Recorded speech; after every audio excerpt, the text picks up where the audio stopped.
आप देख रहे हैं इंडिया टाउन न्यूज, भारत की बात। नमस्कार, आप देख रहे हैं इंडिया टाउन न्यूज और मैं हूं आपके साथ निशा। स्वागत है आपका हमारे खास बुलेटिन दुर्ग भिलाई की खबरों में। तो चलिए बुलेटिन शुरू करने से पहले एक नजर डालते हैं आज की सुर्खियों पर। युवा कांग्रेस ने दुर्ग में प्रधानमंत्री का पुतला जलाया। उदय भानु चीप की गिरफ्तारी के विरोध में प्रदर्शन, भारी पुलिस बल रहा तैनात। तीरंदाजी प्रतियोगिता का भव्य समापन, मुख्यमंत्री ने प्रतिभागियों का स्वागत किया। छत्तीसगढ़ पुलिस की खेल प्रतिभा की सराहना।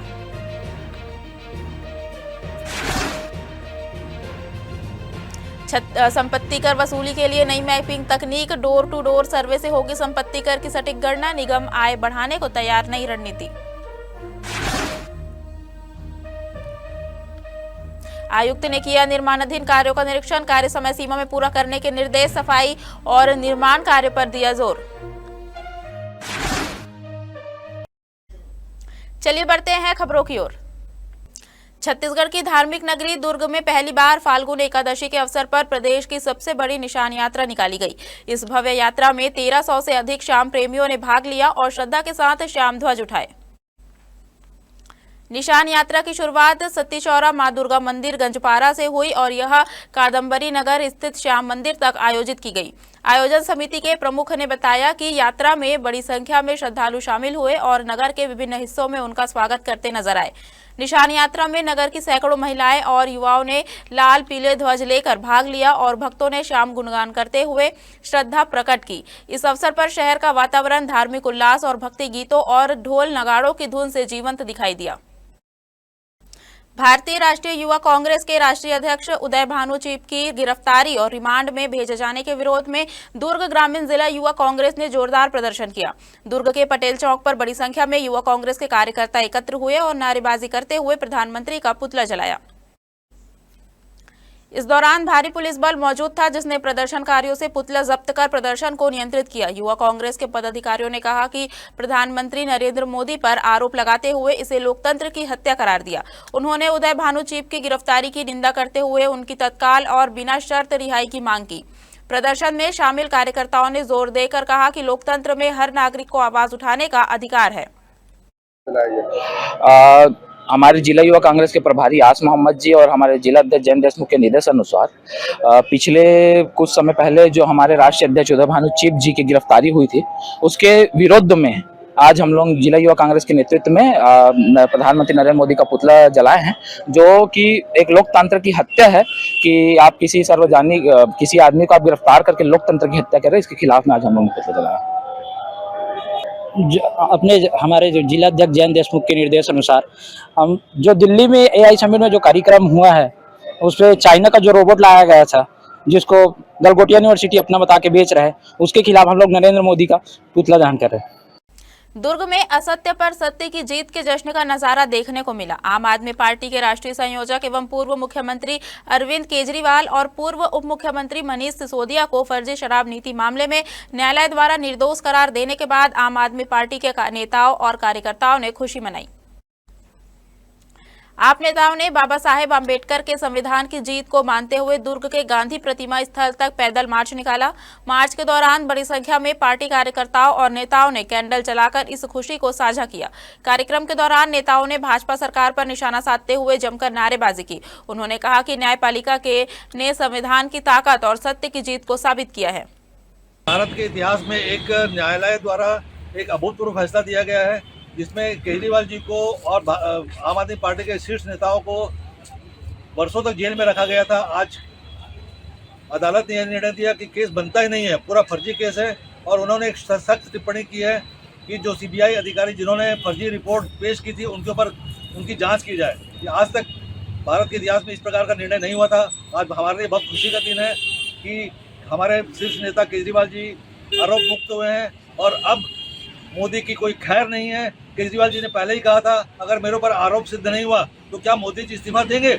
आज ये सवाल हम सभी पूछते हैं कि मोदी जी और अमित शाह जी को इस्तीफा देना चाहिए।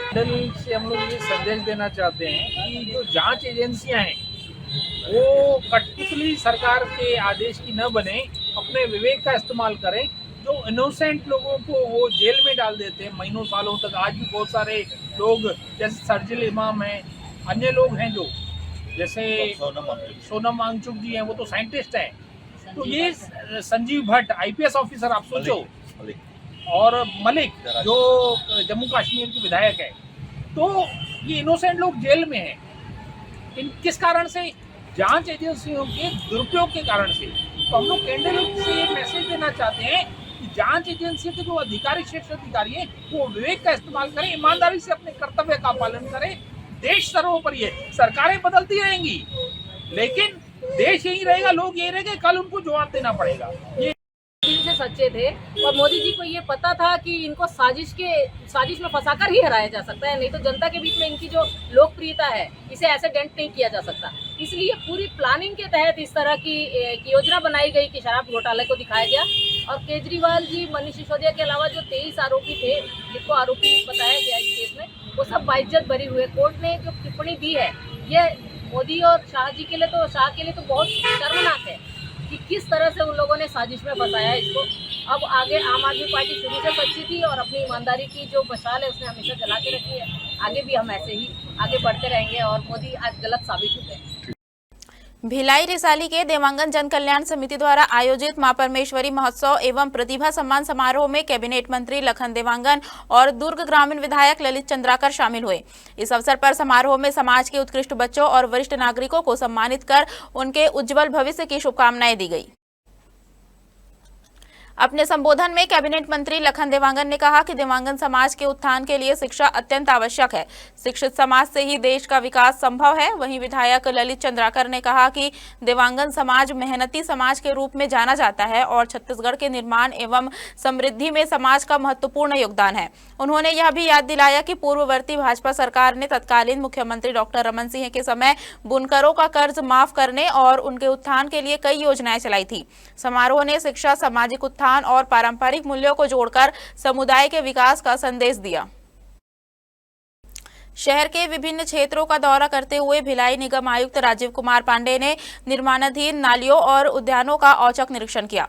निरीक्षण के दौरान आयुक्त ने अधिकारियों को स्पष्ट निर्देश दिए कि सभी विकास कार्य समय सीमा के भीतर पूरे किए जाए और शहर की साफ सफाई व्यवस्था को और अधिक मजबूत बनाया जाए। आयुक्त ने जोन 5 में MGM स्कूल के पास बन रही नाली का बारीकी से निरीक्षण किया। दरअसल स्थानीय नागरिकों की जल निकासी संबंधी समस्याओं को देखते हुए यह नाली बनाई जा रही है। उन्होंने अभियंताओं को निर्देशित किया कि निर्माण कार्य में गुणवत्ता का ध्यान रखते हुए इसे जल्द से जल्द पूरा किया जाए ताकि गंदे पानी की निकासी सुचारू रूप से हो सके और क्षेत्रवासियों को राहत मिल सके। इस दौरान आयुक्त ने सड़क 21 स्थित उद्यान का भी निरीक्षण किया जो विशेष रूप से वरिष्ठ नागरिकों और बच्चों के लिए बनाया जा रहा है। उन्होंने नए लगाए गए पेवर ब्लॉक और पूरे परिसर की नियमित सफाई की व्यवस्था सुनिश्चित करने के निर्देश दिए। भिलाई निगम ने अपने राजस्व आय को बढ़ाने और कर संग्रहण प्रणाली को और प्रभावी बनाने के लिए एक महत्वपूर्ण बैठक आयोजित की। यह बैठक निगम आयुक्त राजीव कुमार पांडे की अध्यक्षता और अपर आयुक्त राजेंद्र कुमार दोहरे की उपस्थिति में निगम सभागार में संपन्न हुई। बैठक में निगम क्षेत्र के बकाया संपत्ति कर की शीघ्र वसूली और राजस्व वृद्धि के लिए रणनीति तैयार की गई। जानकारी के मुताबिक पारंपरिक तरीकों के साथ अब नई तकनीक का भी इस्तेमाल किया जाएगा। निगम द्वारा अधिकृत एजेंसी और निगम के कर्मचारी घर घर जाकर सर्वेक्षण करेंगे। इस सर्वेक्षण में नई मैपिंग मशीन का उपयोग किया जाएगा जिससे किसी भी भवन या भूमि के वास्तविक क्षेत्रफल का सटीक आंकड़ा प्राप्त किया जा सकेगा। इस तकनीक से भवन एवं भूमि स्वामियों द्वारा जमा किए गए स्व-विवरणी फॉर्म की सत्यता की जांच की जाएगी। निगम आयुक्त ने बैठक में स्पष्ट किया कि राजस्व वृद्धि निगम के विकास कार्यों के लिए बेहद जरूरी है। छत्तीसगढ़ पुलिस द्वारा आयोजित 14वीं अखिल भारतीय पुलिस तीरंदाजी प्रतियोगिता 2025-26 का भव्य समापन मुख्यमंत्री विष्णुदेव साय के मुख्य आतिथ्य में संपन्न हुआ। समारोह में प्रतिभागियों द्वारा बैंड की प्रस्तुति के साथ मार्च पास्ट किया गया जो उत्साह और अनुशासन का प्रतीक था। इस दौरान मुख्यमंत्री ने विभिन्न राज्यों और केंद्रीय बलों से आए टीम मैनेजरों से परिचय प्राप्त किया और खिलाड़ियों के प्रदर्शन की सराहना की। उन्होंने राष्ट्रीय प्रतियोगिता में भाग लेने आए सभी राज्यों और केंद्र शासित प्रदेशों के खिलाड़ियों, कोचों और मैनेजरों का छत्तीसगढ़ की पावन धरा पर स्वागत करते हुए हार्दिक शुभकामनाएं दी। समारोह को संबोधित करते हुए मुख्यमंत्री ने कहा कि 5 दिवसीय इस अखिल भारतीय पुलिस तीरंदाजी प्रतियोगिता का आज समापन हो रहा है। उन्होंने प्रतिभागियों को उनकी उत्कृष्ट प्रतिभा और प्रदर्शन के लिए बधाई दी और विजेताओं को हार्दिक शुभकामनाएं दी। इसके अलावा मुख्यमंत्री ने विशेष रूप से छत्तीसगढ़ पुलिस के अधिकारियों और जवानों की सराहना की, जो दिन रात कानून व्यवस्था की जिम्मेदारी निभाने के साथ साथ खेल के मैदान में भी अपना सर्वश्रेष्ठ प्रदर्शन करते रहे। हमारे खास बुलेटिन दुर्ग भिलाई की खबरों में फिलहाल इतना ही। अब मुझे दीजिए इजाजत और आप देखते रहिए इंडिया टाउन न्यूज भारत की बात। नमस्कार। आप देख रहे हैं इंडिया टाउन न्यूज भारत की बात।